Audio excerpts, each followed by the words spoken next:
Hey folks, Dale Davidson here, the Dear VA guy. I am so glad you're here today.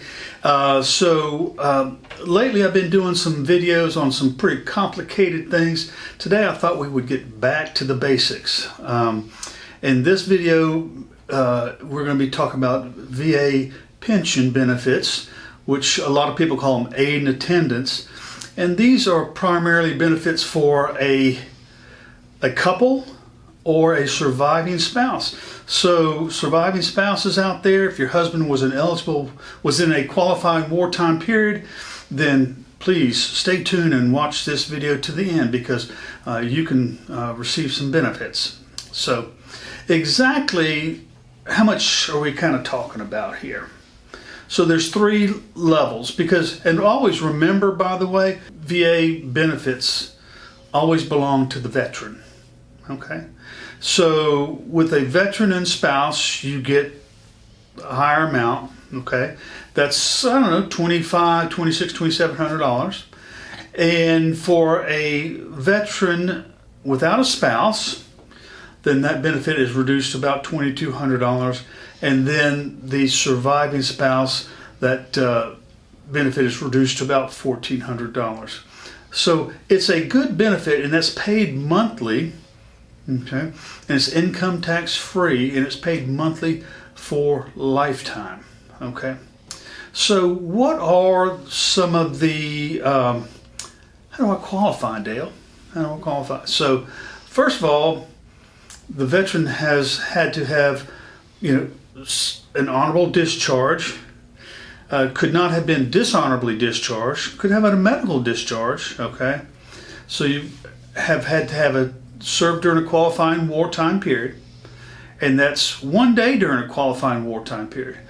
Interestingly enough, I had a client come in just last week who went in 5 days before the Korean conflict ended.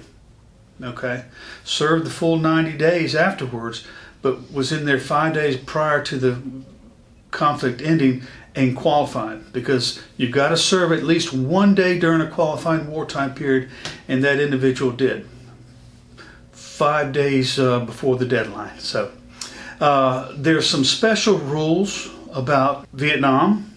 Okay, we call it the boots on the ground rule. So if you were there in 61, 62, 63, you had to be boots on the ground. Thereafter, then you didn't have to be there. You could have been you could have been a cook in Anchorage, Alaska. You could have been on the flight line in Diego Garcia, wherever. Okay, just as long as you served during that period of time, you didn't have to be there actually. Okay, and I know I've had a lot of different videos about Agent Orange and things of that nature. So that's greatly impacted our men and women over there in Vietnam. Not only in country, but the blue water too, and the brown water Navy too. I'm not forgetting those brave men and women. So anyway, so we've got the discharge. Okay, we've got the eligible wartime service. Okay, and then we have a need. Okay, this is a need-based benefit. So if you have activities of daily living that you need assistance with. For instance, you can't eat by yourself, or you can't prepare your own meal, or you need assistance bathing, showering, dressing, medication management, financial management, all of those things that you used to could do, now you can't do. So what we do is we talk to your doctors, and we get them to fill out a special form called 21680, and it says, does Dale need assistance eating? No, he can feed himself. Does Dale need assistance preparing meals? Yes. Well, Dale looks fine. How's that? Well, preparing meals is a lot more than just opening up a can of Campbell's soup or sticking a TV dinner in a microwave. Preparing a meal is planning the meal, getting in your car, driving to the grocery store, fighting all those folks in the grocery store, running in the buggies and all that kind of stuff. You know what, you've been there. So then you get all your groceries, you pay for them, you put them in your car, go back and you have to unload them, and then you cook and clean up. Well, what happens if you walk with a walker or a rollator, or you need to use one of those electric carts? Okay, what happens if you can't, you drive, you're not supposed to drive, but do you drive? So you need assistance preparing meals. Here's one I like. So I've got bad knees, so I can't stand over a pot of spaghetti. I can't stand for long periods of time. So I need assistance preparing meals. Okay. Maybe I have macular degeneration in one or both eyes, so I've got to disclose that. So because of my bad knees, I can't get in and out of my tub shower without assistance. Maybe I need grab bars. Maybe I need a seat in my tub, so when I take a shower, because I can't stand. So all of those things, I need assistance with my personal hygiene matters. Okay. Maybe getting on and off the toilet, I need assistance. Okay. So what we're looking for is assistance with your activities of daily living, and we get your doctor to say, yes, Dale can't do these things because of his bad knees or his bad back or whatever it may be. Okay, maybe Dale has arthritis in his hands and I can't open those dadgum childproof pill bottles. You've been there, haven't you? I can see it. All right, so we're looking at a need. You can't do things that you used to can do, and now you need assistance doing that. So, and this benefit is there to help you bring in caregivers such that you can pay them to do your grocery shopping, clean your house, okay? Do your medication management, maybe pay your bills for you. All of those things that you couldn't do, then you've got somebody there now that you can pay to do that. Could be a family member, doesn't have to be a third party, but could be a family member. You could get outside caregivers, or you could have family member caregivers, okay? It just all depends upon your situation. So, we have honorable discharge. We have qualifying wartime periods, okay? We have activities of daily living. Now, we have an income test and an asset test. So what do those mean?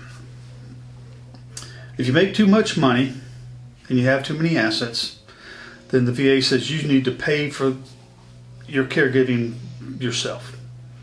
Okay? But what the VA doesn't, and let's talk about income first. What the VA doesn't tell you is that maybe you're paying for caregivers now, or you're paying for services that are otherwise medical services and not being reimbursed for them.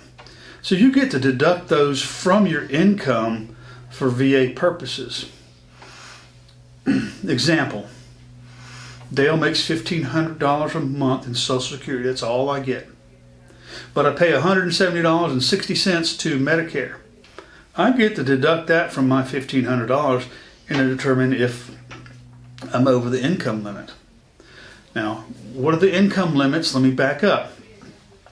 The income limits are the maximum pension rates for if you're applying for a couple. That's at $2,600 to $2,800 I talked about earlier on in the video. Single veteran, that's the $2,200. And then a spouse, a surviving spouse, is like $1,400. So if I'm the single veteran and my income is now $1,400, then I would qualify for the difference between the maximum pension rate. Let's say it's $2,200 and my $1,400. So I'd qualify for a $600 pension. Okay, math is not really good. our goal is to get you the maximum pension. So we're going to be looking at trying to maximize your unreimbursed medical expenses for VA purposes, so we can get your income as close to zero as possible so that your benefit is as high as possible. Okay, so we have the income test. We have the asset test, okay, which is basically you can't have assets above $150,000 roughly. Round figures, okay? That fluctuates year to year. But what do assets, what are they made up of? Well, I've got a house. Well, your house doesn't count, okay? I got a house and acreage. Well, the VA lets you exclude up to 2 acres. Anything above that would be an asset, okay? So you have to be careful with that. IRAs are counted, unlike in Medicaid. IRAs are not here in Georgia or Florida. And so, but your checking, savings, all of those things are added up and put in a bucket and say, is my bucket, not including my house, worth more than $150,000? If it is, you don't qualify. So this is a means-based, need-based benefit available to all veterans who served during a qualifying wartime period and their surviving spouses. Okay?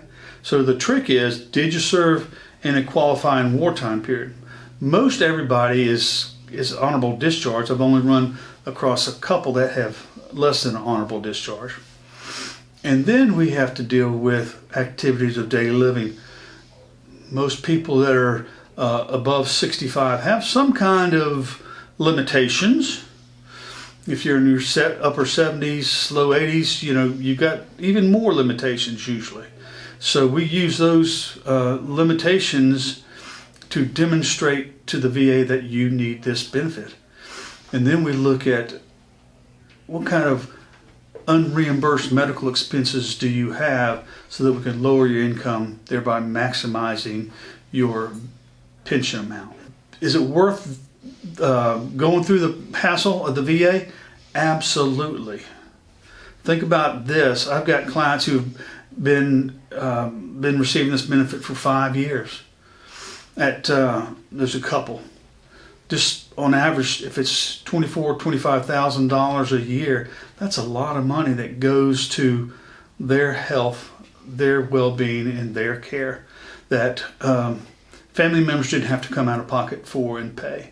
And that these individuals got to stay in their home rather than going to a personal care home, assisted living, or anything like that. So, anyway, back to the basics. I know we've already had numerous videos on this, but I thought it was time to kind of refresh everybody's memory on this and just know that this benefit's out there for eligible wartime veterans.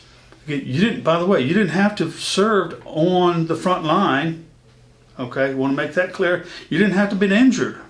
Okay, nothing in here says anything about injury.